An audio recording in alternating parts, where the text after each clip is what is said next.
এবার ভক্তদের কাছে ক্ষমা চাইলেন শাহরুখ। বলিউড বাদশাহ শাহরুখ খানের 60তম জন্মদিন 2 নভেম্বর পালন করা হলেও এবার মান্নাতের আইকনিক দৃশ্য ভক্তরা দেখতে পাননি। প্রতি বছর জন্মদিনে মান্নাতের বারান্দায় এসে হাত নাড়েন, ফ্লাইং কিস দেন কিং খান। কিন্তু এবারে তিনি আলিবাগে স্ত্রী ও সন্তানদের সঙ্গে সময় কাটানোর কারণে ভক্তদের সঙ্গে দেখা করতে পারেননি।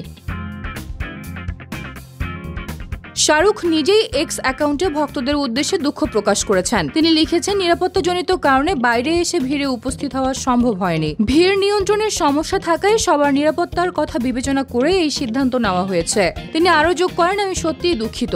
আশা করি আপনারা বুঝবেন। বিশ্বাস করুন, আমি আপনাদের দেখা পাওয়াকে আপনাদের চেয়েও বেশি মিস করব। জন্মদিনের সকালে ভক্তরা প্রতিদিনের মতো মান্নাতের সামনে জড়ো হয়েছিল। তারা কিং খানের এক ঝলক দেখার জন্য অধীর আগ্রহে অপেক্ষা করছিলেন। তবে এবার আলিবাগ ভ্রমণ ও নিরাপত্তাজনিত কারণে সেই প্রত্যাশা পূরণ হয়নি। যদিও ব্যক্তিগত উপস্থিতি হয়নি, শাহরুখের উষ্ণ বার্তা ও ভালোবাসার প্রকাশ ভক্তদের মনকে স্পর্শ করেছে। শাহরুখ আরও লিখেছেন, আমি অধীর আগ্রহে অপেক্ষা করছিলাম আপনাদের সঙ্গে দেখা করে এই ভালোবাসা ভাগ করে নেওয়ার জন্য। সবাইকে অনেক ভালোবাসা। এবার জন্মদিনে মান্নাতের বারান্দার আইকনিক দৃশ্য না দেখলেও ভক্তরা শাহরুখের আন্তরিকতার এবং ভালোবাসার বার্তা পেয়েছেন। তার দুঃখ প্রকাশ ও ভক্তদের প্রতি স্নেহপূর্ণ মন্তব্য নিশ্চিতভাবেই এই জন্মদিনকে বিশেষ এবং স্মরণীয় করেছে।